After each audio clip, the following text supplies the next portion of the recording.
Bienvenidos al programa Discutamos México.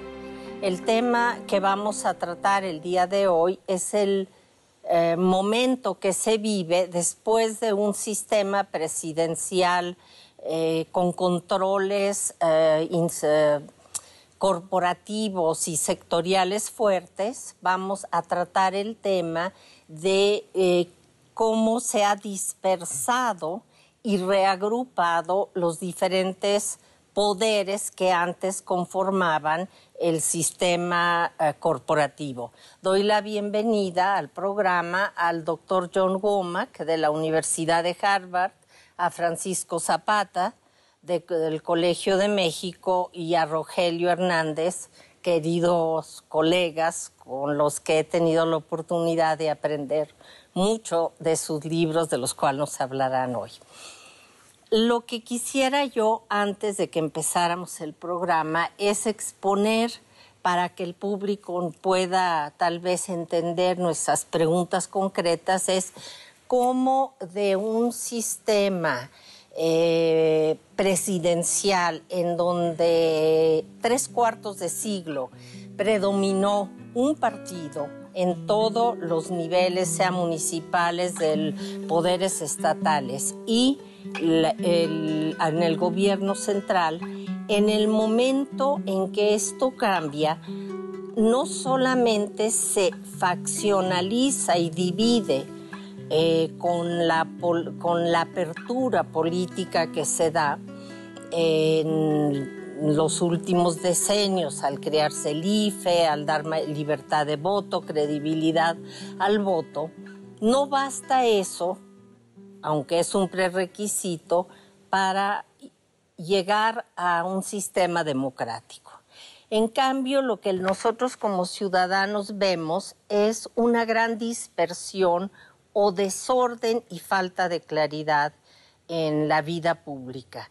Mi pregunta a ustedes es que junto con la pluralidad electoral hubo una fragmentación de no solamente de los 3 grandes soportes del priismo, que fueron el sector obrero, el sector agrario y la clase media, sino que a la hora de que vamos a la pluralidad política, no solamente vemos que se fractura y fragmenta el PRD, se fractura y se divide, porque vemos las divisiones en el PRI, sino también en el PAN.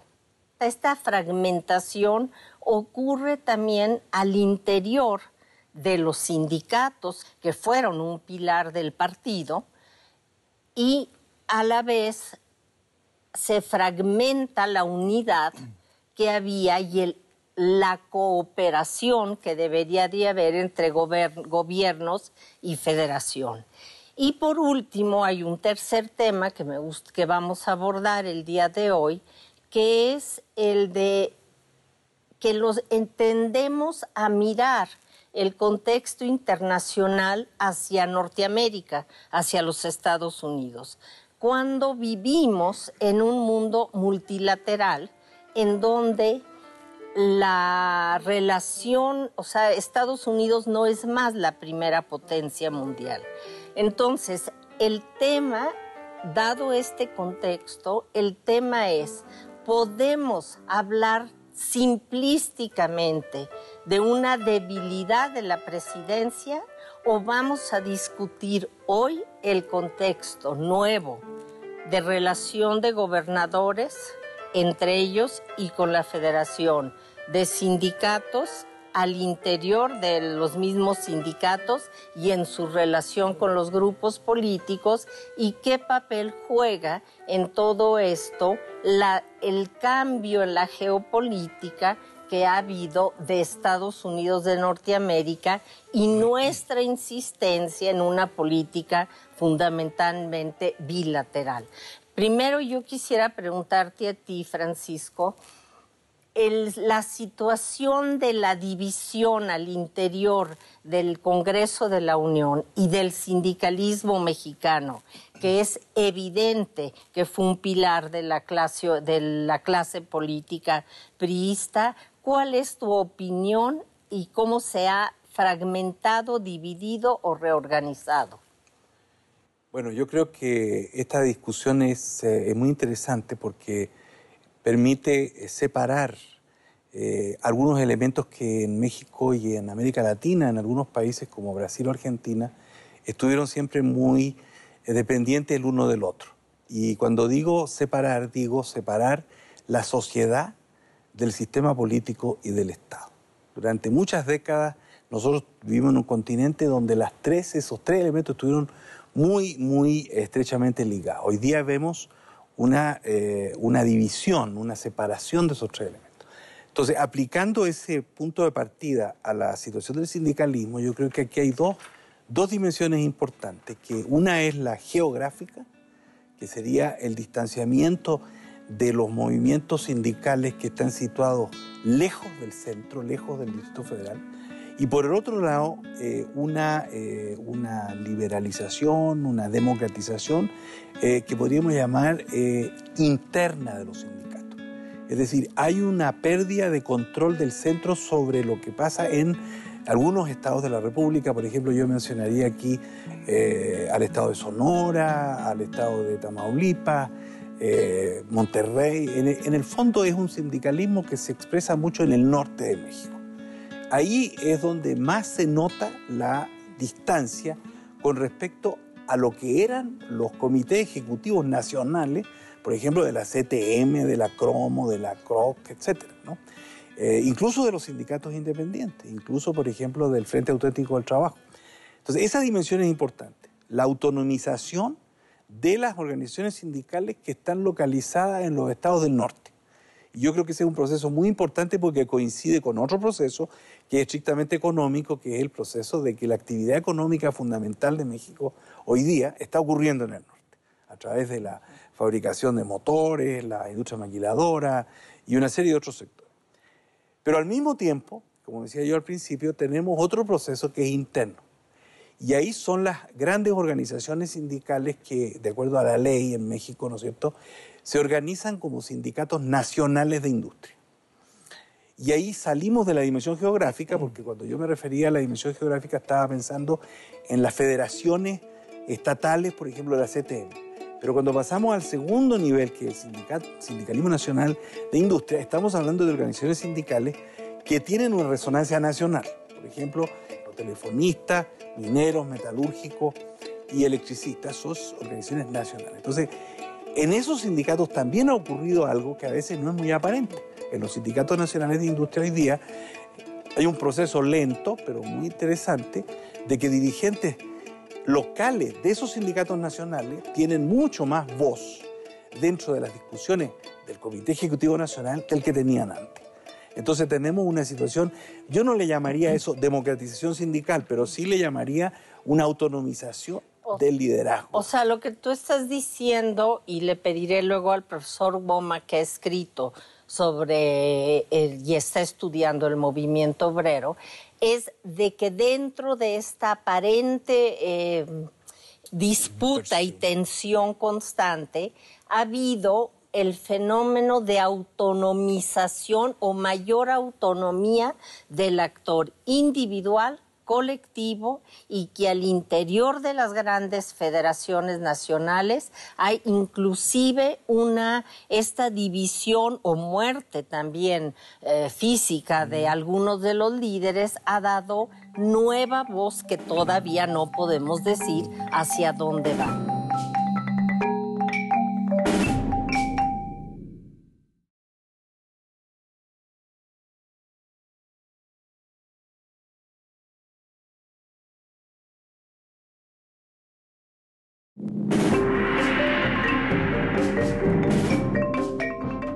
Y al interior de las grandes federaciones nacionales hay inclusive esta división o muerte también física de algunos de los líderes ha dado nueva voz que todavía no podemos decir hacia dónde va. Al respecto, ¿tú qué tendrías que decir en cuanto a los sindicatos y el sindicalismo que estamos viviendo ahora? Bueno, como decía Francisco, esos grandes sindicatos nacionales siempre parecieron así muy unidos en el centro, pero yo diría también, y como él sabrá mucho mejor que yo, que siempre había en aquellos sindicatos ciertas secciones más fuertes que otras. Estoy pensando sobre todo en la sección número 1 del sindicato de petroleros, que era más o menos de Tampico, pero más o menos mandaba por décadas el resto del sindicato. En los sindicatos, los grandes actuales más importantes, pues yo creo que se podría también pintar esa fragmentación o devolución como una seccionalización marcada. Y claro que viejas secciones van a perder su peso, su influencia, según el desarrollo de la economía por diferentes regiones. Y otras secciones van a ponerse más poderosas, más ricas también. Creo que se podría pensar también en el sindicato de trabajadores de educación, que ahora es prácticamente de estados, ¿no? Pero dentro del estado mismo puede haber ciertas secciones que van acumulando más peso. Es decir, que lo que nos estás diciendo, por una parte, es que nunca ha habido una total subordinación de ninguno de los sindicatos, digo, a lo largo, aún en el auge más grande del PRI, porque tienen sus intereses y su propia autonomía para negociar con los diferentes grupos políticos, que ahora, al seccionarse o dividirse más, negocian con diferentes grupos o en diferentes regiones. Tú, Rogelio, has escrito respecto a los gobiernos divididos y en tu libro tú mencionas que los gobernadores ya no dependen directamente, como en el pasado, del presidente de la República, que tienen su propia autonomía, poder, no solo porque vienen de diferentes partidos, sino también porque tienen un poder que les permite negociar, por ejemplo, con los sindicatos y negociar cuotas en sus congresos locales que cada vez adquieren más fuerza. O quisiera que tú nos explicaras en esta aparente dispersión del poder, que así figurativamente le llamamos, ¿qué está ocurriendo en las entidades federativas? Bueno, lo que está ocurriendo es que efectivamente hay una liberalización de los controles políticos. Habría que ser, en este caso, muy preciso en un aspecto fundamental. No es que los gobernadores o los gobiernos locales, para ser más preciso, hayan adquirido mayor autoridad o mayores facultades que en el pasado. La diferencia fundamental radica en el hecho de que se rompió la hegemonía de un partido político. Que, como bien lo dijiste en la introducción, el partido dominaba todos los puestos políticos y por lo tanto hacía una uniformidad ideológica, partidaria, política, en donde el presidente de la República aparecía como el importante por este liderazgo. Pero en realidad no es que el presidente haya perdido facultades y las hayan ganado los demás. Más bien lo que estamos viendo ahora es que están aplicando las facultades que realmente siempre han tenido. Y en el caso concreto de los gobernadores han ocurrido dos fenómenos importantes. El primero tiene que ver con un largo proceso que ocurre en los años 80, en donde el gobierno federal les traslada funciones y responsabilidades. Básicamente lo que se conoce como la descentralización y la federalización de varias actividades, particularmente, por ejemplo, la educación, los servicios de salud, etc. Pero también la posibilidad de desarrollar programas propios. Programas que antes estaban supeditados básicamente a los programas de las Secretarías de Estado y que ahora ellos pueden ya realizar. Y esto se va a acompañar de otro proceso, quizás es el más importante de todos, que es también la descentralización de los recursos federales. Los gobernadores ahora tienen muchos recursos de los que antes no disponían porque estaban centralizados en el gobierno federal. Ahora pueden desarrollar programas y tienen los recursos para hacerlo. Este es uno de los factores fundamentales. Y el otro es de orden más político. Los gobernadores siempre tuvieron, incluso en el periodo de gobiernos priistas, siempre tuvieron un gran control de lo que podemos decir instituciones y grupos, incluso del partido en sus aspectos estatales. Ellos eran los líderes políticos de los estados, naturalmente supeditados a una política general y al control de la presidencia de la República. Pero una vez que esto se pierde, los gobernadores lo que han conseguido es el enorme control de sus espacios naturales. Y esto es lo que hace que se vuelva muy complejo, porque no todos los gobernadores, dependiendo de su habilidad, no todos los gobernadores, dependiendo de su partido, tienen el mismo control que otros. Y esto hace que algunos gobernadores aparezcan como más fuertes que otros, aun cuando en realidad tienen prácticamente las mismas facultades y las mismas responsabilidades. Y esto supone entonces una relación más complicada porque los gobernadores ahora tienen que lidiar no solamente con los grupos internos, sino también con sus congresos locales, con sus partidos a los que pertenecen, con los partidos de oposición local, y tienen también que establecer una relación con el Congreso Federal y con la Presidencia de la República. El juego se vuelve mucho más complejo, mucho más diverso, en donde ya nadie tiene el control suficiente como para imponer condiciones.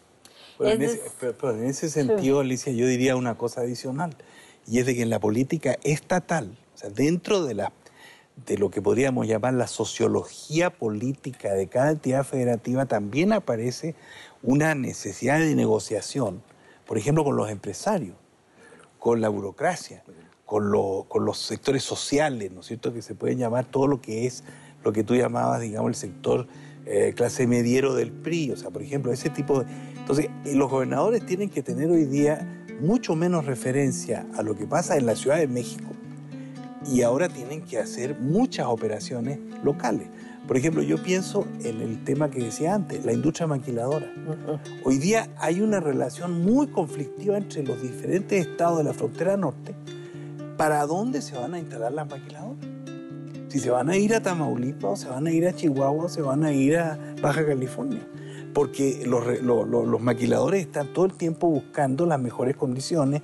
Por ejemplo, están buscando la mejor junta local de conciliación y arbitraje, donde van a haber menos obstáculos a la implantación de sindicatos en la maquila. Entonces, los gobernadores ya no son esas figuras un poco reificadas que había hace 20 o 30 años, sino que ahora son gente con mucha muñeca.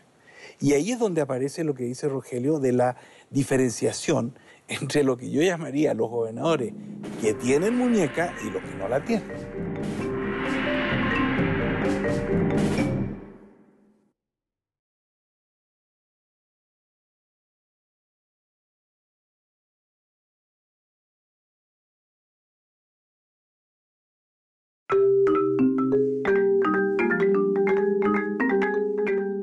Los gobernadores ya no son esas figuras un poco reificadas que había hace 20 o 30 años, sino que ahora son gente con mucha muñeca. Y ahí es donde aparece lo que dice Rogelio de la diferenciación entre lo que yo llamaría los gobernadores que tienen muñeca y los que no la tienen. Yo lo que quisiera preguntarle al doctor Womack es algo que me parece fundamental. Nosotros sabemos que hay dos factores, voy a tomar el caso de Lula porque está de moda, de Brasil, presidente de Brasil, en donde ha ejecutado una política neoliberal, pero con una prioridad de gobierno que era el no olvidarse de la pobreza. Esa en todos sus proyectos la tuvo como constante. Y la otra que fue muy fuerte es el multilateralismo. A mí me llama la atención, y eso te lo pregunto a ti, John Womack, es por qué sientes tú que México se quedó como estatua de sal, viendo hacia Estados Unidos como la gran potencia y descuidó, a mi juicio, o a lo mejor estoy equivocada, la política multilateral. Y la segunda es que me da la impresión de que hasta hace pues hasta el término del gobierno de Salinas, el discurso del pueblo, la salud, la educación, fueran los que fueran hicieran los presidentes, no se olvidó. La Revolución Mexicana existía, ciertos principios existían, y de repente ese discurso estamos ante un vacío político de lenguaje, o sea, programas que son pragmáticos, inmediatos, que si ajusto el poder del presidente para que tenga más poder el Parlamento o el Congreso. Entonces, mis preguntas a ti son dos. La primera es nuestra estatua de sal. Bueno, primero es la diferencia geográfica, sencillamente. México se formó como Estado soberano a principios de la primera mitad del siglo XIX, frente a todo un conflicto geopolítico sobre América del Norte, es decir, intereses ingleses, franceses, etc. Entonces, los dos estados, Estados Unidos de Norteamérica y Estados Unidos, bueno, y México, se formó realmente sin futuro seguro hasta la Guerra Civil de Estados Unidos, cuando realmente se determinó el futuro de América del Norte. Entonces, Estados Unidos llegó a ser, dentro de los próximos años, uno de los poderes, ya para la Primera Guerra Mundial, uno de los poderes grandes del mundo. Mientras México tuvo que enfrentarse siempre con Estados Unidos. No solo había perdido la mitad de su territorio, siempre existía la presión desde afuera. Aquí se olvida muchas veces, también en Estados Unidos, que el peligro no desapareció durante el porfirismo, durante las guerras revolucionarias. Estados Unidos estaba por todo el Caribe y en Centroamérica.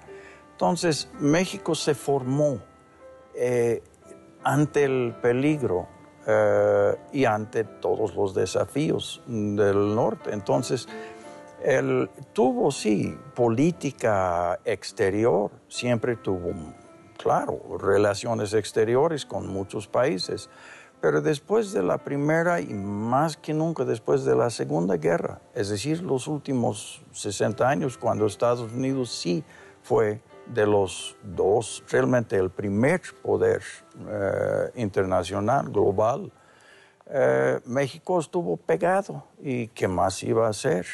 Mientras, al otro lado, Brasil estuvo lejos y tuvo por todas sus fronteras estados relativamente débiles.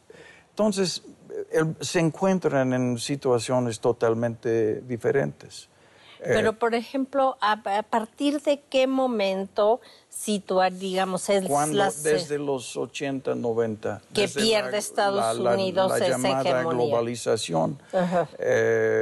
Yo, si entiendo bien la pregunta, en México, ese empuje globalizador, como se llama, vino del norte y financieramente. Y en efecto, México, por tanta deuda que llevaba, tuvo que enfrentarse otra vez con el poder del norte. Mientras el Brasil, que salió en esa época de un régimen militar, pero mucho más organizado, coordinado. Y no estoy defendiendo el régimen militar, pero como Estado funcionó muy efectivamente en ese contexto. Ver, no quiero distorsionar tus palabras para ver. Sí, muy bien. ¿Quieres decir que fue mucho más la forma en que nos endeudamos y la forma en que Norteamérica entró, el gobierno concreto de Clinton, a salvar entre comillas, la economía norteamericana, que ha debilitado el sistema político, que es el tema que nos ocupa aquí? Bueno, yo creo que sí. No es solamente una presidencia norteamericana, sino todo, yo creo, la onda globaliza, como se llama, realmente es una onda privatizadora del capital, cuyo efecto es, yo creo, debilitar muchos ramos administrativos, gubernativos, de la gran mayoría de los gobiernos de la planeta. En efecto, esa onda, esa fuerza, es para debilitar las capacidades políticas, no todas, pero las que no son útiles para el gran capital y sus movimientos y sus movidas.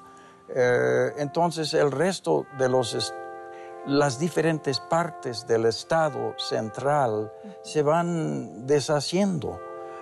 Y en ese sentido yo creo que, claro, Clinton fue presidente en esa época, pero no importaría, yo creo, quién fuera el presidente. La fuerza del capital desde los años 80 de América del Norte y de Inglaterra, de Europa, fue esa fuerza globalizadora, fue una fuerza privada que realmente hizo inútil, bueno, no quiero decir eso, pero muchos aspectos, muchos poderes administrativos, gubernativos de los estados de todas partes, no les pareció y no les fue útil. Entonces, a los grandes intereses del capital. Entonces, el Estado se debilita. Que aquí sí quisiera la opinión de todos. Lo que de alguna manera, si te entiendo bien, es lo que observamos, sea en los congresos de cualquier parte del mundo, comprendido el mexicano, es cuando vemos que no se reflejan programas o sociales, o educativos, o de salud, con prioridad, sino que entendemos un discurso muy confuso. ¿Estarían ustedes de acuerdo en que obedece a que con esta internacionalización, la representación política y los intereses en los estados, en el Congreso de la Unión, se organiza en torno a intereses mayores o más poderosos, diría yo, a los que son las demandas ciudadanas?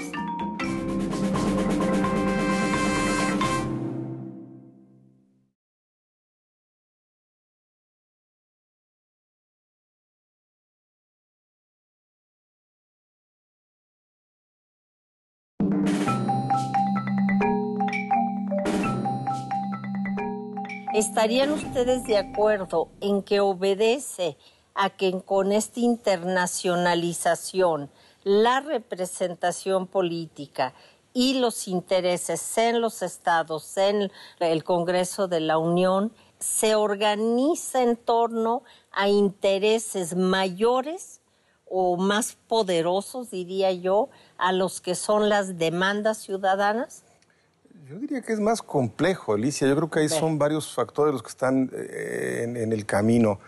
Por un lado está lo que el profesor Womack acaba de señalar, que efectivamente es una corriente mundial desde los años 80 que tiene que ver con el adelgazamiento de las funciones estatales, que se traduce evidentemente en un adelgazamiento también de los gobiernos, en la manera de actuar, y que afecta a todo el mundo y particularmente a América Latina. Pero en otros casos también hay elementos distintos. En el caso de México hay un problema de agotamiento de recursos económicos. A diferencia de lo que el Estado mexicano hacía en los años 50, 60, todavía en los 70, donde podía echar a andar grandes programas de atención social y económica con recursos. A partir de los años 80 los recursos económicos se han vuelto cada vez más escasos y esto hace que los gobiernos se vuelvan enormemente pragmáticos en el sentido de racionalizar la aplicación de los recursos para no provocar mayores crisis económicas que en el caso de muchos países, en el caso de México, han sido cada vez más frecuentes. Es decir, se enfrenta a un problema de cómo aplicar recursos menores para atender demandas de otro tipo. Y esto se agrega a otro problema, y el problema tiene que ver con la experiencia de los políticos en México. Muchos de los otros políticos que se habían formado en el sistema razonaban la economía en términos de la aplicación de los recursos sociales. Lo que hemos visto a partir de los años 80 es que el razonamiento es a la inversa. Se razona en términos de racionalidad pura y exclusivamente técnica y económica. Cuántos beneficios sociales se hagan es otro asunto que no pasa por el cómo manejo los recursos económicos. Y esto habla de la experiencia política de los gobiernos que hemos tenido de los años 80 a la fecha. Y el otro problema tiene que ver también con nuestra joven democracia. Hace rato tú preguntabas por qué los partidos y los ciudadanos no se encuentran en los programas que se aplican. Bueno, lamentablemente los partidos pocos programas ofrecen. Y no los ofrecen no porque no los puedan desempeñar, sino porque sus intereses son más de corto plazo también. Los partidos están interesados en ganar elecciones, no necesariamente en desarrollar programas de gobierno alternativos. ¿Por qué razón? Porque la posibilidad de ofrecer programas distintos es cada vez menor. No se pueden hacer grandes maravillas con las cuestiones económicas y sociales. Y por lo tanto, entonces hay que, ¿cómo decirlo? Hay que decir menos acerca de los programas y más acerca de los grandes propósitos ideológicos. Los partidos discuten más en términos de ganar la elección inmediata y no de proponer un programa de largo plazo, que antes sí se hacía porque esa no era una preocupación. Los proyectos del PRI eran de largo plazo porque siempre ganaba. Hoy los partidos tienen que ganar la elección y dejar para después qué es lo que van a hacer. Entonces es yo diría, un mosaico de problemas los que tenemos en el caso de la operación socioeconómica y política. No me cabe duda de que tenemos un problema muy complejo, mayor población, mayores demandas y muy pocos recursos. Pero entonces ahí entraríamos a temas como, que no es tal vez el tema de esta mesa, pues ¿por qué somos causantes cautivos nosotros si la base fiscal es tan grande? Los recursos materiales pueden haberse limitado, pero por falta de políticas públicas. Bueno, o por una reforma fiscal. Lo interrumpo brevemente para dejar hablar a mis colegas, pero esta es una historia larguísima. El problema fiscal en México data... De la época de Antonio Ortiz Mena no se hizo. Mucho antes. O sea, sí. Ahí están los estudios, en los años 50, por ejemplo, de Caldor, diciendo claramente que la política fiscal mexicana tenía que ser transformada radicalmente. Y no ha habido gobierno que lo transforme de manera radical. No me quiero meter en cuestiones técnicas, pero la base fiscal, aun cuando aparentemente sea muy alta, existe una enorme elusión y evasión, como dicen los economistas, de eso, de tal manera que los gobiernos tienen muy poco de dónde sacar. Y de ahí la insistencia de que haya un impuesto al consumo y no necesariamente a la producción. Pero bueno, eso nos lleva a otro terreno. No, pero ¿sabes, Alicia? Volviendo a lo que decía John al principio, respecto a este problema de cómo enfrentar la globalización. Entonces, yo creo corregir un poco la puntería ahí, porque a mí me parece que en este momento en el mundo hay algunos países que tienen Estado que están funcionando en relación con la globalización. Claro. Por ejemplo, los BRICS, ¿no? Sí. La India, Brasil, China, etc. Entonces, eso nos hace interrogarnos sobre cómo le están haciendo para enfrentar este proceso de globalización, manteniendo una democracia, porque podemos decir que la India es una democracia, ¿no es cierto? Sí. Brasil también es una democracia, China está en discusión, pero los dos países que mencioné. Entonces, ahí hay una fuerza que fue junto el proceso de desarrollo económico con el proceso político. Y el problema de México, yo creo que no fueron juntos. Entonces, llega la democracia a México en un momento de gran crisis económica y del desafío de la globalización. Entonces, eso hace que el problema fiscal, ¿no es cierto?, esté subordinado al otro problema, porque en este momento, ni siquiera teniendo una buena democracia, podríamos lograr de que un Congreso, ¿no es cierto?, determinara que los impuestos a la renta subieran del 15% al 40% como son en Brasil. ¿Cómo se arregla eso? Se arregla a través de liderazgos políticos, de coaliciones. Coaliciones, una palabra muy importante en este momento. El gabinete de Lula está compuesto de 11 partidos políticos. O sea, ahí es donde vuelvo yo a mi idea de la muñeca. Es decir, en México no se ha logrado que vaya junto el proceso de, como decía John, acumulación de capital y democratización, ¿no? Yo agradezco mucho la corrección que hiciste, Francisco, a que daba la respuesta de Womack una idea de la perversidad de la globalización en lugar de criticar o interrogarse acerca de la forma y el momento en que nos insertamos en un mundo global ante el cual no es que nos preguntaran quieren o no quieren, era un hecho, ¿no? Entonces agradezco mucho esa precisión. Yo agregaría una cosa, que en el viejo lenguaje, nosotros crecimos en un lenguaje que está cerca, digamos, del análisis de las relaciones económicas internacionales, donde la división del poder económico internacional, ¿no es cierto?, pertenece al capital. Sí. Bueno, hay una categoría social que está asociada al capital, se llama la burguesía, ¿no es cierto? La burguesía es la que promueve la acumulación de capital. Entonces, haciendo una referencia a Brasil, Brasil tiene una clase empresarial, tiene una burguesía, que es muy importante para entender por qué Brasil pudo superar los desafíos de la globalización. Ustedes tienen una ciudad como Sao Paulo, que representa, digamos, el Producto Interno Bruto de casi todos los países de América Latina. El Producto Interno Bruto del Estado de Sao Paulo. ¿Eso por qué? Porque hay una burguesía industrial muy poderosa. Bueno, eso quiere decir de que hay una clase empresarial que supo manejar, administrar este proceso. A ver, ahí tengo una pregunta entonces a ti, Rogelio. ¿Cuál sería la regionalización política con la que nos tiene que jugar y competir el poder, la federación? No, bueno, es más complejo porque lo que acaba de señalar Francisco habla de una enorme centralización de las funciones. Sao Paulo es una ciudad extraordinariamente, bueno, y un estado extraordinariamente importante en Brasil, pero también muy concentrador de las funciones económicas y políticas. En el caso de México, no, y este es uno de los factores que uno debe tener muy presente. Estudiantes historiadores, y eso me van a corregir si voy a decir algo equivocado, pero en el caso de México, la descentralización de los estados fue mucho más importante desde su origen. Claro. No quiero entrar a detalles históricos, pero la propia revolución tuvo que lidiar contra poderes estatales de enorme fuerza.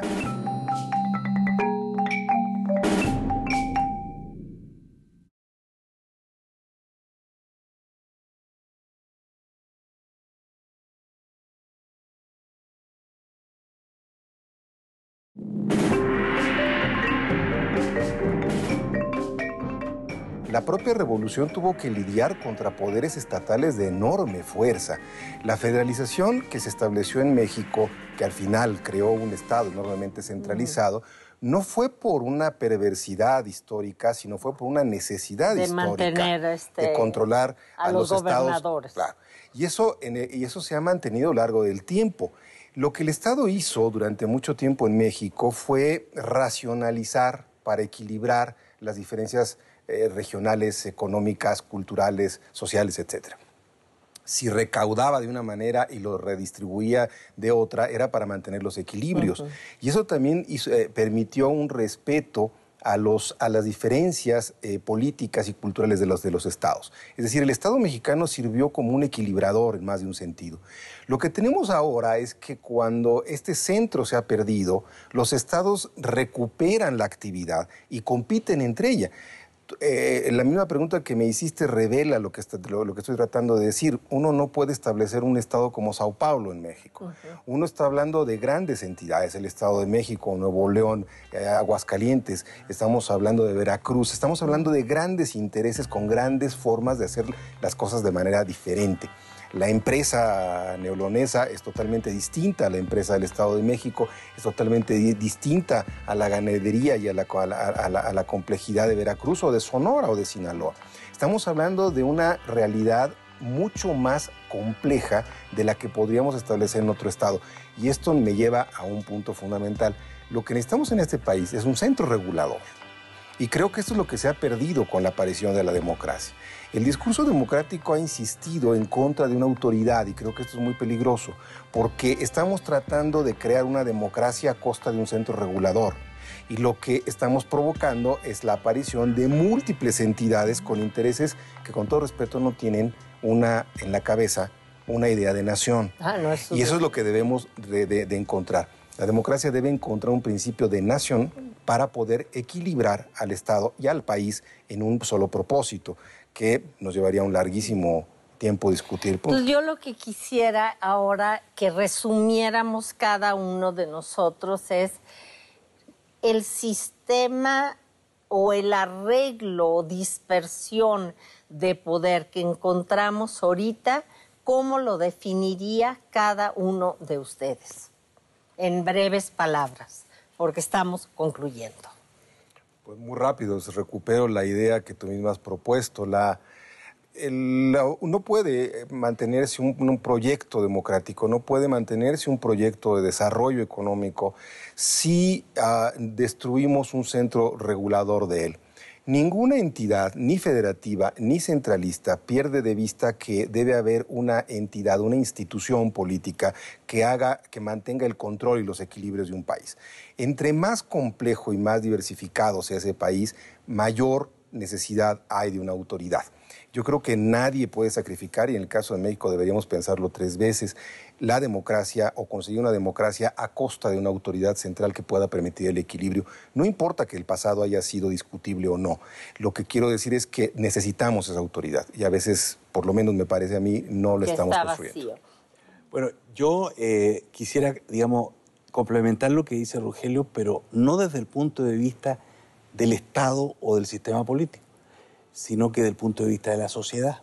Porque el actor sindical es un actor social, no necesariamente es un actor político. Entonces, lo que falta arriba lo está ganando la sociedad. Entonces, hoy día, cuando yo digo que los centros sindicales en distintos estados están ganando lo que nunca tuvieron, autonomía.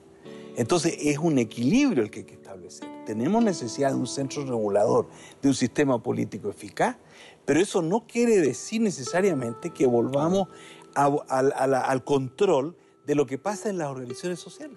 Entonces, esta idea, que no es mía, digamos, es que tenemos que tener una articulación entre sociedad, sistema político y Estado, y que cada elemento de esa articulación tiene que tener sus márgenes. Es decir, por ejemplo, el centro regulador tiene que tener suficientemente lucidez como para no ir a meterse, por ejemplo, a imponerle a los trabajadores o a las trabajadoras de la maquila la política maquiladora de los empresarios maquiladores. Tiene que respetar que hay trabajadores que tienen derecho. Entonces, no puede haber esa regulación que había en los años pasados, donde, señores, ustedes no tienen derecho a hablar, porque si ustedes se declaran en huelga o negocian un contrato colectivo, va de por medio el destino de la nación.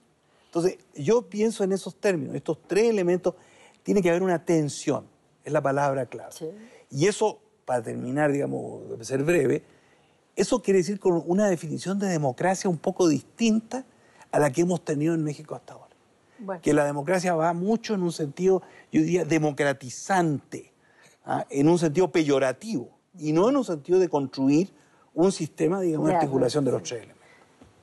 Bueno, yo creo que desde la perspectiva internacional, realmente las corrientes que vivimos y que los jóvenes van a vivir un futuro, los próximos 30 años, digamos, que el mundo ya no es como fue hace 30 años y en 30 años de ahora va a ser totalmente, bueno, bien diferente o tal vez mal diferente. Pero el caso es que precisamente mientras se va cambiando lo que el Estado puede hacer y lo que no puede hacer, vamos a tener sociedades por toda América del Norte muy diferentes. Tantos mexicanos en Estados Unidos ahora, las redes sociales, esos tienen su propia vida. Y no, es muy difícil ver cómo los estados actuales podrían manejar eso. Entonces yo creo que habrá mucha creatividad social en un futuro y que el gran desafío aquí en México, yo creo, a diferencia del Brasil, va a ser qué clase de Estado soberano puede seguir existiendo o qué tanta soberanía puede ejercer un Estado mexicano. Para concluir, creo que todos tocaron un tema fundamental, que es que tal vez el Estado, como nosotros lo concebimos de los años 20 a los años 80, ha mudado y cambiado, y que lo que se habló hoy es que hay como redes de redes que se están organizando transversalmente, horizontalmente, ajenas tal vez a las organizaciones formales en este momento. Pongo un ejemplo. Las transferencias que todos oímos, federales, de nuestros compatriotas en Estados Unidos, sostienen las familias en México. Han bajado, pero eso crea no solo un paso de dinero, crea organizaciones nuevas, crea mecanismos de comunicación, y creo que hoy hemos abordado 3 temas. Uno es por qué como ciudadanos no entendemos con claridad la propuesta social, política y económica de los partidos políticos. Cómo a la vez podemos entender que hay una autonomía al debilitarse el Estado, al no poder responder a las diferentes demandas de las corporaciones, los intereses económicos. Hay una mayor autonomía, y que las nuevas generaciones tendrán formas que rompan con las barreras geográficas y lleguemos a una ciudadanía más de carácter universal que la nacional, en la que hemos conocido en el siglo XX. Les agradezco a ustedes temas que son fundamentales. Espero que al público que nos escuchó hayamos podido explicarles lo que son nuestras preocupaciones, y gracias por estar presentes.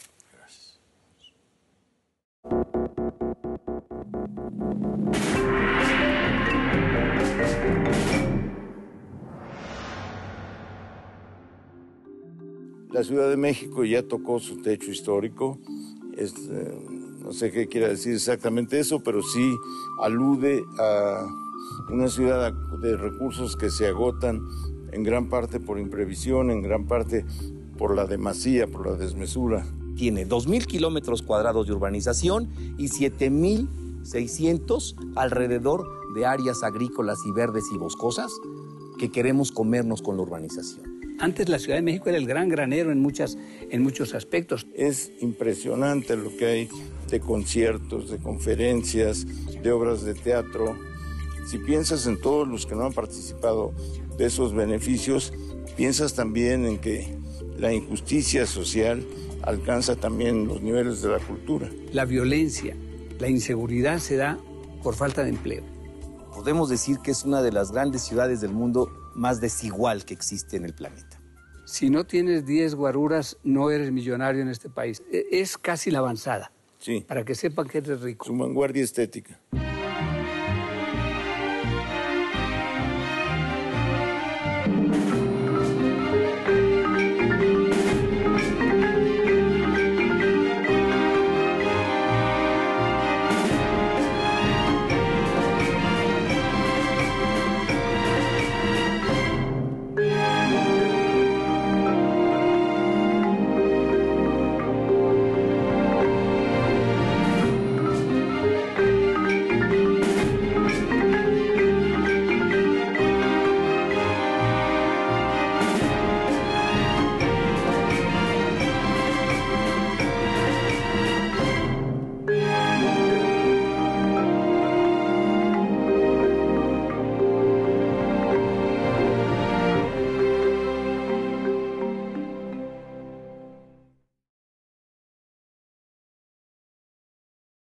Thank you.